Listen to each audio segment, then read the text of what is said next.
नमस्कार, VNM studio से मैं सोनल भारद्वाज आप सभी का स्वागत करती हूं। देश, दुनिया, शहर, जिले की तमाम खबरों को विस्तार से देखिए उससे पहले आइए डालते हैं नजर वीएनएम हेडलाइंस पर।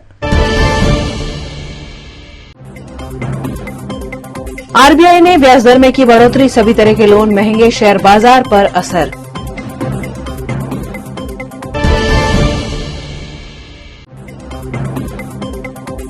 बीएसएफ ने हरामी नाले से पकड़ी पाकिस्तानी बोट, संदिग्ध गतिविधियों की आशंका।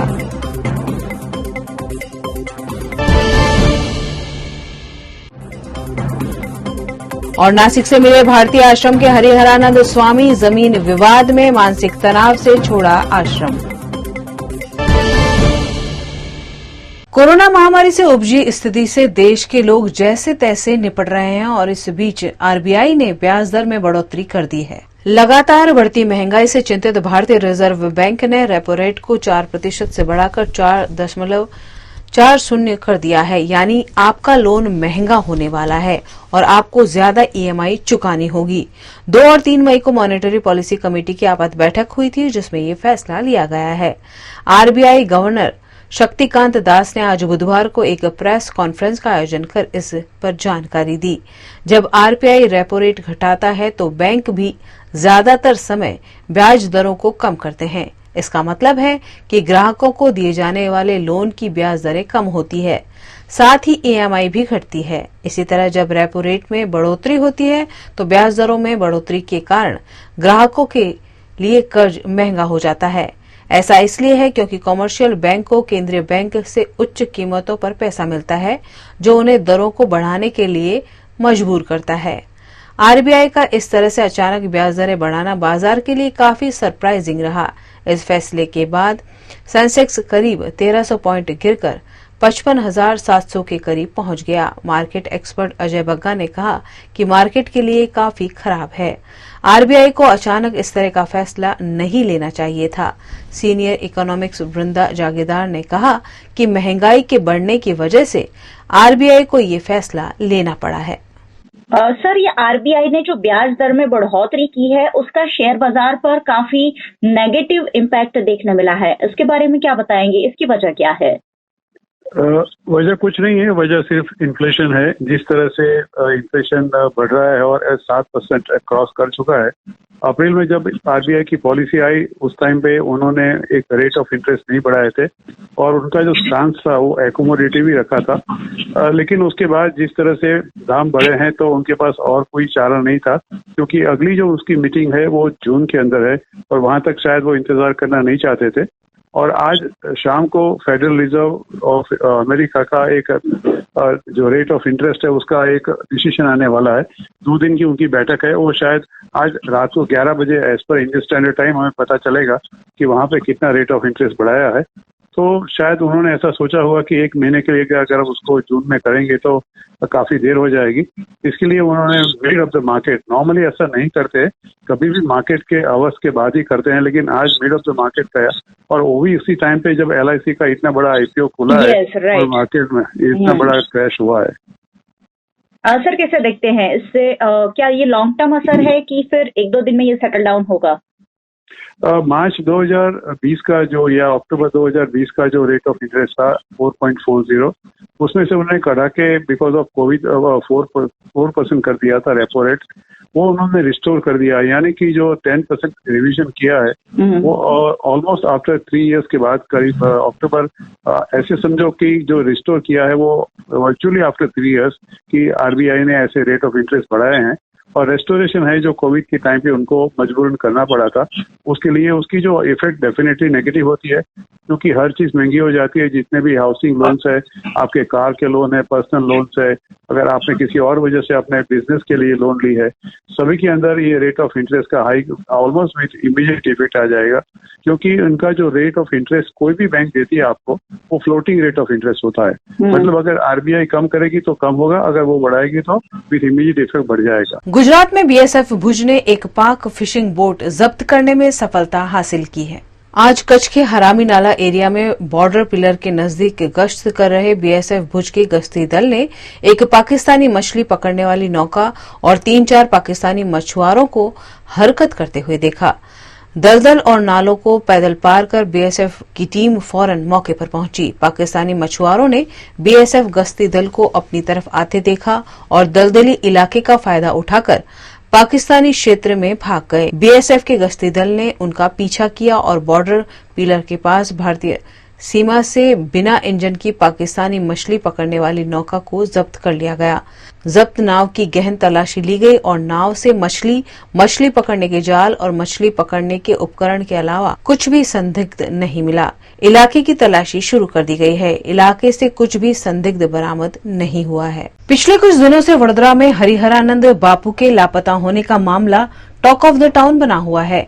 इसी बीच अब हरिहरानंद बापू को नासिक से पुलिस ने अपने कब्जे में ले लिया है। वडोदरा से हरिहरानंद स्वामी के गुम होने के मामले में पुलिस को बड़ी सफलता मिली है। महाराष्ट्र में नासिक निकट एक टैक्सी में बैठे हुए हरिहरानंद बापू को पुलिस ने अपने कब्जे में ले लिया है। हरिहरानंद स्वामी को वडोदरा क्राइम ब्रांच में जांच और पूछताछ हेतु लाया गया है। पुलिस के उच्च अधिकारियों द्वारा इस मामले की पूछताछ की जा रही है। पुलिस की जांच में कई राज खुलने के भी आसार नजर आ रहे हैं। दरअसल हरिहरानंद स्वामी के लापता होने के पीछे सरखेज आश्रम का विवाद होने की जानकारी सामने आई है। ऐसे में पुलिस इस मामले में तह तक पहुंचकर जांच के लिए पुख्ता सबूत जुटाने की कोशिश कर रही है। केवड़िया के भारतीय आश्रम के गादीपति महामंडलेश्वर स्वामी हरिहरानंद भारती जी 1 मई को कपुराई चौकड़ी से गुम हो गए थे। आज 4 दिन बाद उनके सेवक ने नासिक के पास एक कार में होने की खबर के आधार पर उन्हें ढूंढ निकाला। कपुराई चौकड़ी नजदीक की कृष्णा होटल के सीसीटीवी में बापू को देखा गया था। उनकी जानकारी देने वाले के लिए इनाम की भी घोषणा की गई थी। लापता होने से पहले बापू कपुराई चौकड़ी के पास रहते उनके सेवक राकेश डोडिया के घर गए थे और वहां से वे अन्य सेवक कालू भाई के घर जाने वाले थे। राकेश डोडिया ने उन्हें कपुराई चौकड़ी के पास स्थित हनुमान मंदिर के पास उतारा था। स्वामी जी के एक वीडियो अनुसार उनके गुरु भारती जी के निधन के बाद अहमदाबाद सरखेज आश्रम दे देने का दबाव था और उन पर कीचड़ उछाला जा रहा था। इसी मामले से आहत होकर उनके कहीं दूर चले जाने का अनुमान लगाया जा रहा है। भारतीय आश्रम सरखेज नो खूब विवाद थयो। 1 वर्ष दिवस थया मारा गुरुजी भारती बाबू ब्रह्मलीन थया त्यार पछीथी विवाद सतत शरू छे। आश्रम मागे छे व्हील मारा नामनुं हतुं, सामे फ्रॉड व्हील बनाव्या। मने खूब दबाण करवामां आव्युं। दबाणपूर्वक घणा एनकेन प्रकारे मारी पर कीचड़ उड्या अने उडाड़े छे एवा माणसोने तैयार कर्या। माणसो पण कीचड़ उडाड़ी अने मने दबाण करे छे। तो हूँ कंटाळी गयो छुं अने कंटाळी अने मैं आ निर्णय लीधो छे कि हवे हूँ आ छोड़ी निकली। वडोदरा से पिछले 30 अप्रैल को स्वामी हरिहरानंद गुम हुए थे। उसके बारे में पुलिस के द्वारा काफी इन्वेस्टिगेशन किया गया और आज सुबह नासिक के पास से जो स्वामी जी हैं उनके शिष्यों के द्वारा खोज लिए गए हैं और वो स्वामी जी को यहाँ लाया गया है वडोदरा क्राइम ब्रांच में और अभी उनका निवेदन लेना शुरू हुआ है। और वो यहाँ से किसी टेम्पो में बैठ के नासिक गए थे और उनका जो आश्रम का जो विवाद है उसके बारे में वो काफी मानसिक तनाव में थे, उसी वजह से वो यहाँ से गए, ऐसा उन्होंने अभी बताया। धमकी के बारे में उन्होंने कुछ स्पष्ट बताया नहीं, अभी उनकी पूछपरछ चालू है। उन्होंने अभी तक ये बताया कि आश्रम की जमीन का विवाद है, उसमें वो काफी मानसिक तनाव महसूस कर रहे थे, उसी की वजह से वो गए। वडोदरा में नेवी ग्रुप द्वारा पेंटिंग एग्जीबिशन का आयोजन किया गया है, जिसमें 19 अद्भुत पेंटिंग्स प्रदर्शनी के लिए रखे गए हैं। वडोदरा के जेतलपुर रोड पर पीएन आर्ट गैलरी है, जिसमें आयोजित नेवी ग्रुप के पेंटिंग एग्जीबिशन में 19 पेंटिंग्स रखे गए हैं, जिन्हें बनाने में 3 महीने का समय लगा है। सेरामिक पेल्ट, मेंटल पेल्ट और तवे जैसी टेक्निक का इस्तेमाल कर 3 महीने के भीतर यह बनाई गई है। इन पेंटिंग्स की थीम कमल के फूल पर आधारित है। एग्जीबिशन में नीतल दाभाड़े, हार्दिक वाघेला, वैभा पटेल की कला, गहराई की सोच चित्रों के जरिए प्रदर्शित की गई है। हमने ये पेंटिंग निहावी नाम से रखा है, जो हमारे जो स्पेलिंग है उसका नाम निहावी, नित्तल, हार्दिका और विभा के नाम से रखा है। ये पेंटिंग हमने पीएन गार्गिन में रखा है और इसकी बेस विशेषता ये है कि हमने ये सब पेंटिंग्स लोटस के ऊपर दिखाए हैं। लोटस एक ऐसा फ्लावर है जिसके पॉजिटिव ओराज आते हैं, नेचर के साथ जो अटैच है और प्रकृति के लेके उनको हमने डिफाइन किया है, उनका प्रेजेंटेशन है वो पानी के साथ कितने अटैच होते हैं, नेचर के साथ होते हैं, वो हमने दिखाया है। तकरीबन हम 3 महीने से इसकी प्रैक्टिस कर रहे हैं सब पेंट, और टोटल 19 पेंटिंग्स बनाए हैं हमने।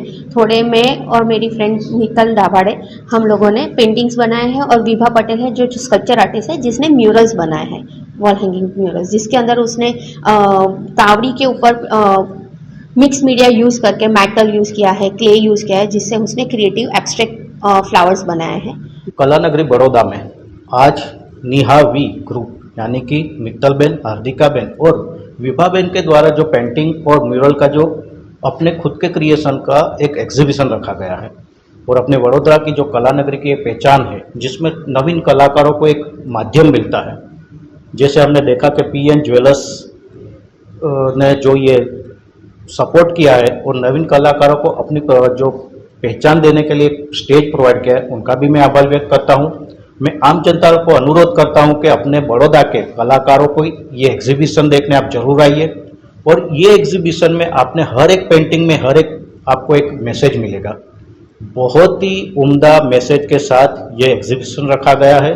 हर जनता को, अपने बड़ौदा के सभी लोगों को मैं अपील करता हूं कि एक बार जरूर ये एग्जीबिशन देखने आए, बहुत ही अच्छा है। वडोदरा में एमजीवीसीएल के मुख्य कार्यालय के बाहर पूर्व कर्मचारी दिव्यांग हेमंत गांधी ने नग्न होकर उनके तबादले का विरोध किया। वडोदरा में एमजीवीसीएल के मुख्य कार्यालय के बाहर पूर्व कर्मचारी द्वारा कपड़े उतारकर नग्न होते हुए विरोध प्रदर्शन किया गया। दरअसल दिव्यांग हेमंत गांधी ने एमजीवीसीएल के अधिकारियों पर गलत तरीके से उन्हें निकाल दिए जाने के आरोप लगाए हैं, और इन आरोपों के खिलाफ प्रदर्शन करते हुए कंपनी प्रबंधन के ध्यानाकर्षण की कोशिश की गई। એનું કારણ હું હેન્ડીકેપ વ્યક્તિ છું અને મારી સંસ્થાના નિયમો અને વિકલાંગ ધારા 1995 ની વિરુદ્ધમાં ગેરકાયદેસર બદલી કરી, જ્યારે કે મારી ઉપર કોઈ પણ જાતનો આક્ષેપ પુરવાર થયો નથી અને મને માનસિક અને શારીરિક રીતે હેરાનગતિ કરવામાં આવી રહી છે 2016 સાલથી। હું પોલીસમાં ફરિયાદો આપતો આવ્યો છું, પણ પોલીસે પણ કોઈ પણ જાતનો આજ સુધીમાં ગુનો નોંધેલ નથી, અને હાલમાં પણ મેં ફરિયાદ આપેલી છે, એની પોલીસ તપાસ કરી રહી છે, પોલીસ તપાસ ચાલુ જ છે। પોલીસને પણ અપમાનિત કરીને કાઢી મૂકવામાં આવી છે આ સંસ્થા દ્વારા। મારો જાન્યુઆરી 2019 થી ગેરકાયદેસર રીતે પગાર અટકાવી દેવામાં આવ્યો છે। મારો કોઈ પણ જાતનો વાંક ગુનો અત્યારે હું બોલું છું ત્યાં સુધી કોઈ પણ જાતનો ઓપન ઇન્વિટેશન આપ્યા છતાં કોઈ સાબિત કરી શક્યું નથી। તે છતાં મારો પગાર કેમ અટકાયો, મારો રોજીરોટી અટકાવવાનો અધિકાર કોને આપ્યો? ભારતીય બંધારણ મુજબ મારી એટલી માંગણી છે। બસ આ રીતે હું રોજ આવીને મારી રીતે હું બેસતો રહી, હું નિર્દોષ છું। પોલીસ તપાસ ચલાવી રહી છે, હવે પોલીસે જોવાનું રહ્યું કઈ કલમો લગાડવી ને કઈ નહીં લગાડવી। 2016 થી ફરિયાદ, ઈચ્છા મૃત્યુની પરવાનગી માંગવી પડી હતી મારે અહીંના અધિકારી પાસે। ઈચ્છા મૃત્યુની પરવાનગી માંગી राजेश मांजू आईएएस पासे, तो मैंने कहे एक गांधी इस दुनिया में से कम हो जाएगा तो मुझे फर्क नहीं पड़ेगा। आईएएस होके ऐसी बात करता है, शहर का प्रथम नागरिक हुआ आईएएस ऑफिसर, और मेरे साथ ऐसी बात करता है। किसको उसको अधिकार दिया? उसको उसने पुलिस ने मैं जान करीने बैठेलो छू। हूँ अर्ध कपड़ा में नहीं, हूँ पूरेपूरो नग्न छू, उभो थई जाऊं छू। मारा आ वस्त्रों तो आ लोकोए 2017 थी छीनवी लीधा छे। साथे साथे मारा आंतरिक वस्त्रों पण छीनवी लीधा छे आ लोकोए। मारा आत्माने छलनी करी नाख्यो छे। गुजरात विद्युत बोर्ड में 18/9/1982 थी नौकरी करूं छू। आज सुधी मारी पर कोई गुनो के कोई आक्षेप पुरवार नहीं थयो, तो मने कया गुनानी सजा रूपे मने बदली करी। न्यूज रूम से खबरों का सिलसिला बदस्तूर जारी रहेगा। बने रहिए हमारे साथ, देखते रहिए VNM news. Ambe group of schools Gujarati और इंग्लिश माध्यम आधुनिक तकनीक से शिक्षा सर्वांग विकास व्यक्तित्व बनाए, बच्चों का हो भावी उज्जवल। शिक्षा के ये धाम निराले, प्रगति पथ दर्शाने अम्बे ग्रुप ऑफ स्कूल्स की 4 शाखाएं, जहां 20,000 से भी ज्यादा विद्यार्थी अभ्यास कर रहे हैं। प्रवेश के लिए संपर्क करें अम्बे और जे अम्बे विद्यालय हरणी, अंग्रेजी तथा गुजराती माध्यम, श्री अम्बे विद्यालय Waghodia road, Ambe school Manjalpur, Gujarat board एवं CBSE। વડોદરાના ઘણા વિસ્તારો જેમ કે અકોટા, માંજલપુર, અલકાપુરી, મકરપુરા વગેરે વગેરે વિસ્તારોના લોકો ચિંતામાં છે। આ ચિંતાનું કારણ છે વડોદરાના લોકોમાં વધતી ઈર્ષા। જી હા, અને આ ઈર્ષાનો સ્ત્રોત છે તરસાલી એરિયામાં આવેલ રેઝિડેન્શિયલ પ્રોજેક્ટ દર્શનમ પ્લેસ। ઘણી બધી એમિનિટીઝથી ભરપૂર આ 2 અને 3 BHK પ્રોજેક્ટ બની ગયો છે નવા ઘર શોધવાવાળા લોકો માટે એક અનોખો અવસર। पिताजी, ये मुझे कहीं नहीं ले जाते, चॉकलेट आइसक्रीम नहीं खिलाते, कहते बचत नहीं, बढ़े पेट्रोल के दाम, मेरा जीना हुआ हराम। गीता, पिकनिक पार्टी रोज ही जाते, चॉकलेट आइसक्रीम रोज ही खाते, जॉय ई बाइक में बचत कराई, आखिर बचत भी तो है कमाई। ये है जॉय ई बाइक, जितनी दौड़ेगी उतनी बचत जोड़ेगी। आज ही घर लाएं और बचत कमाएं। Joy E bike. Paneri ethnic and stylist short and long kurtis, leggings, Patiala, palazzo और पैंट की ढेरों वैरायटीज के साथ पानेरी में है इनरवेयर का भी कलेक्शन। अमांटे, ट्रायम, लेनिसा, जॉकी, लिबर्टी वर्ल्ड जैसी इंटरनेशनल ब्रांड के साथ स्वीट ड्रीम, सोनाली, ट्राइलो, एनामोर, लावण्य और जूलियट ब्रांड भी। और हाँ, पानेरी में अब अवेलेबल है मेंस अंडरगारमेंट्स, मेंस नाइटवेयर और मेंस स्पोर्ट्स वेयर भी। पानेरी 10 राजनगर सोसाइटी नियर कलश circle, Akota stadium road, Vadodara. Ambe group of schools Gujarati और इंग्लिश माध्यम आधुनिक तकनीक से शिक्षा सर्वांग विकास व्यक्तित्व बनाए, बच्चों का हो भावी उज्जवल। शिक्षा के ये धाम निराले, प्रगति पथ दर्शाने अम्बे ग्रुप ऑफ स्कूल्स की 4 शाखाएं, जहां 20,000 से भी ज्यादा विद्यार्थी अभ्यास कर रहे हैं। प्रवेश के लिए संपर्क करें अम्बे और जे अम्बे विद्यालय हरणी, अंग्रेजी तथा गुजराती माध्यम, श्री अम्बे विद्यालय Waghodia road, Ambe school Manjalpur, Gujarat board एवं CBSE। वडोदरा की स्वाद प्रिय जनता के लिए शहर में तीसरी बार टेस्ट ऑफ वडोदरा का भव्य आयोजन किया गया है। पिछले 2 साल से यह आयोजन संभव नहीं हो पाया था, लेकिन अब कुछ नए अट्रैक्शन के साथ टेस्ट ऑफ वडोदरा शुरू हो रहा है। वडोदरा में टेस्ट ऑफ वडोदरा के रूप में आयोजित होने वाले फूड फेस्टिवल को काफी पसंद किया जाता रहा और ऐसे में कोरोना के 2 साल के अंतराल के बाद तीसरी बार टेस्ट ऑफ वडोदरा का भव्य आयोजन किया गया है, जिसमें स्वाद के साथ साथ संगीत की रंगत भी देखने को मिलेगी। टेस्ट ऑफ वडोदरा के आयोजन पर आयोजक श्यामल सेठ, sponsor Shivang Mehta, event partner Rahul Gautam के साथ पत्रकार परिषद का आयोजन कर टेस्ट ऑफ वडोदरा के आयोजन पर जानकारी दी। આ વખતે અમને જ્યારથી અમે લોન્ચ કર્યું તો એટલો સારો અમને રિસ્પોન્સ માર્કેટમાંથી મળી રહ્યો છે, બિકોઝ કોવિડમાં લાસ્ટ 2 વર્ષથી કંઈ એવું હેપનિંગ બરોડામાં થયું જ નથી, એટલે લોકો બોર પણ થઈ ગયા છે અને અમે પણ એક સારી ક્વોલિટીની ઇવેન્ટ કરવા જઈ રહ્યા છે, જેમાં સાચેત પરંપરા, દર્શન રાવલ, આપણા અતુલ દાદા, એવી ઘણી બધી એવી સારી ડીજે નાઇટ્સ છે, એવી ઇવેન્ટ કરવા અમે જઈ રહ્યા છે। પ્લસ જે લાસ્ટ યર 2 સિઝન અમે સક્સેસફુલ કરી, એવી રીતે આ વખતે અમે એના કરતાં ઘણું ઉપર રીતના ફોટોબૂથ્સ અમે લોકોએ ડિઝાઇન કર્યા છે, જે લોકોને મજા આવી જશે। આ વખતે લોકો બહુ એન્જોય કરી શકશે ઇવેન્ટને। હમણાં 30 ફૂડ સ્ટોલ્સ અમે રાખ્યા છે અને ઘણી બધી જાતના મલ્ટી ક્યુઝિન્સ ફૂડ્સ આપણે અંદર રાખ્યા છે, એમાં દરેક લોકોને અલગ વેરાયટીઝ આપણને બધાને જોવા મળશે। સારી ક્વોલિટીમાં બી અમે લોકો ક્વોલિટી વગર અમે ફૂડ અલાઉ બી નથી કરતા, સારી ક્વોલિટીનું હાઇજેનિક ફૂડ અમે લોકો બધાને પ્રોવાઈડ કરાવીએ છીએ। બુકિંગમાં એવું છે કે અમારા સ્પોન્સર છે ક્વિક સેફ એપ્લિકેશન કરીને છે, એ અમારા ઓનલાઈન ટિકિટિંગ પાર્ટનર છે। એ ઓનલાઈન એપ્લિકેશન લોડ કરવાથી એમને એક 200 રૂપિયાની ફૂડ કૂપનનો ફાયદો મળે છે, એટલે કે 200 રૂપિયાની સામે 200 રૂપિયાની ફૂડ કૂપન અમે સામે ફ્રીમાં આપી દઈએ છીએ, તો લોકોને બી એક ફાયદો રહે અને લોકોને ઇવેન્ટમાં બી ઘણી મજા આવશે। અને ક્વિક સેફ એ ઇટસેલ્ફ એક સારી પ્રોડક્ટ, એમની ઘણી બધી પ્રોડક્ટ્સ એ લોકો લોન્ચ કરવા જઈ રહ્યા છે।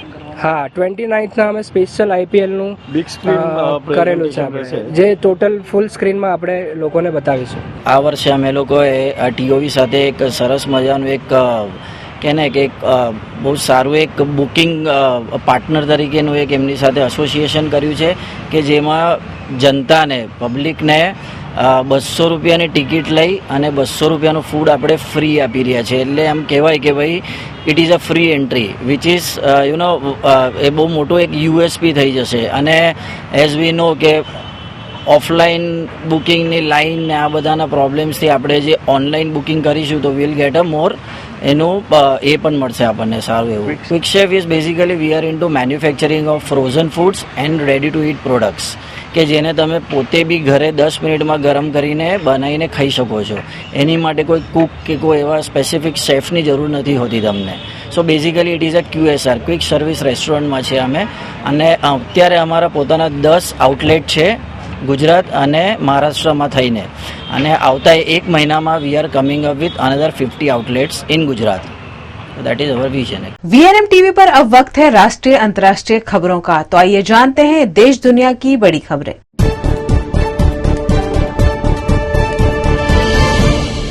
महाराष्ट्र पुलिस की सख्ती के बावजूद महाराष्ट्र नवनिर्माण सेना चीफ राज ठाकरे अजान के दौरान दुगनी आवाज से हनुमान चालीसा बजाने के फैसले पर अड़े हुए हैं। इस बीच मनसे चीफ ने एक प्रेस कॉन्फ्रेंस कर लाउड स्पीकर विवाद पर अपना पक्ष रखा। उन्होंने घोषणा की कि अजान के वक्त मस्जिदों के बाहर हनुमान चालीसा तब तक चलेगा जब तक अवैध लाउड स्पीकर हटाए नहीं जाते। अगर सरकार सुप्रीम कोर्ट के आदेश का पालन नहीं कर रही है तो कोर्ट क्या एक्शन लेगा।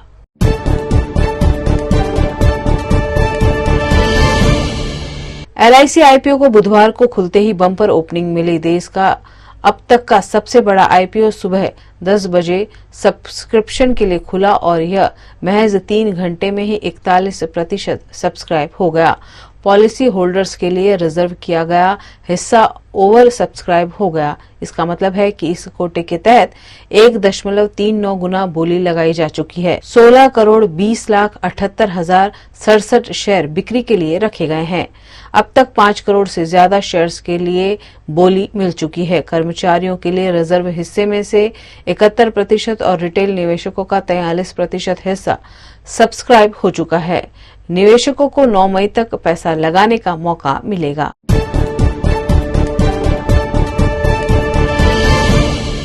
तेईस अप्रैल से राजद्रोह के आरोप में भायखला जेल की सलाखों के पीछे कैद अमरावती से निर्दलीय सांसद नवनीत राणा और उनके विधायक पति रवि राणा को मुंबई सेशन कोर्ट ने जमानत दे दी है। 30 अप्रैल को ही अदालत ने इस मामले में 2 मई तक के लिए अपना जजमेंट रिजर्व कर लिया था। अदालत ने सशर्त जमानत दी है और कहा है कि आने वाले समय में राणा दंपति इस तरह का कोई और विवाद नहीं करेंगे।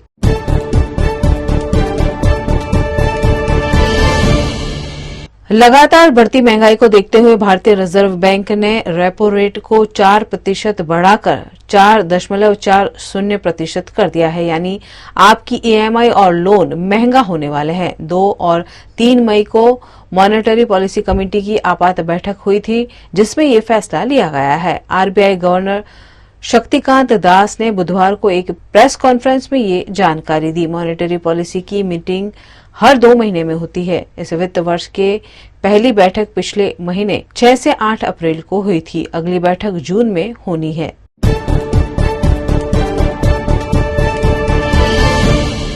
कोरोना काल में लोगों की जान बचाने फार्मा कंपनी फाइजर ने वैक्सीन और दवा बनाई। इस साल के शुरुआती 3 महीनों में कंपनी को काफी फायदा हुआ, जिसके बाद फाइजर पर मुनाफाखोरी का आरोप लगा है। Global justice now, act of London, just treatment और स्टॉप एड्स के 35 ह्यूमन राइट्स कैंपेनर्स ने मुनाफाखोरी के खिलाफ आवाज उठाई है। ग्लोबल जस्टिस नाउ की टीम बियरले ने कहा, महामारी के दौरान फाइजर ने अपनी वैक्सीन तकनीक और अन्य जानकारी शेयर करने से इनकार कर दिया। ऐसा करके लाखों जानें बचाई जा सकती थी। वैक्सीन कंपनी किसी भी कीमत पर पेटेंट अपने नाम रखना चाहती है। कंपनी ने वैक्सीन की वैश्विक आपूर्ति को रोककर मोनोपोली बनाए रखी है।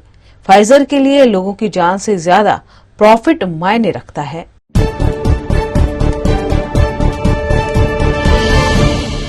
एक्टर अजय देवगन इन दिनों हाल ही में रिलीज हुई अपनी फिल्म रनवे 34 को लेकर चर्चा में बने हुए हैं, जिसमें अजय ने पायलट का रोल प्ले किया है। अब हाल ही में फेडरेशन ऑफ इंडिया पायलट्स ने अजय की इस फिल्म में पायलट्स को गलत ढंग से पेश करने का आरोप लगाया है। फिल्म में यह दावा किया गया है कि यह असल घटनाओं पर आधारित है, लेकिन फेडरेशन का कहना है कि फिल्म पूरी तरह से काल्पनिक कहानी पर आधारित है।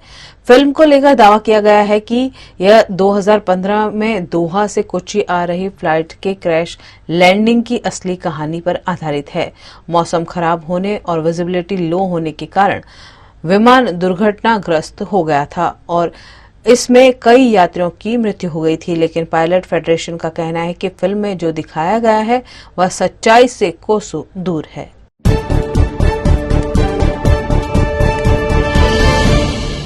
दुनिया भर में मंगलवार को ईद का त्योहार धूमधाम से मनाया गया। बॉलीवुड सेलेब्स ने भी इस खास मौके को जमकर सेलिब्रेट किया। सलमान खान ने भी ईद की पार्टी इस बार अपनी बहन अर्पिता खान शर्मा के घर पर दी। अर्पिता और उनके पति आयुष शर्मा ने इस पार्टी को होस्ट किया। पार्टी में बॉलीवुड के कई सितारों ने ग्लैमरस अंदाज में शिरकत की। कंगना रनौत, करण जौहर, कियारा आडवाणी, सिद्धार्थ मल्होत्रा, रणवीर सिंह, दीपिका पादुकोण, अनिल कपूर, मिक्का सिंह, करिश्मा कपूर, एकता कपूर, सुष्मिता सेन, हुमा कुरैशी, सोनाक्षी सिन्हा, रितेश देशमुख, जेनेलिया डिसूजा, शहनाज गिल, सुष्मिता सेन, तब्बू, हिमेश रेशमिया, जैकलिन फर्नांडिस, कार्तिक आर्यन, अनन्या पांडे, तुषार कपूर, वरुण शर्मा, मनीष मल्होत्रा, अंगद बेदी, नेहा धूपिया, सैफ अली खान के बेटे इब्राहिम अली खान, भाग्यश्री के बेटे अभिमन्यु दासानी, संजय कपूर, उनकी बेटी शनाया, पुलकित सम्राट, उनकी गर्लफ्रेंड कृति खरबंदा समेत कई सेलेब शामिल हुए। अब इस पार्टी की कई फोटोज और वीडियो सोशल मीडिया पर वायरल हो रहे हैं।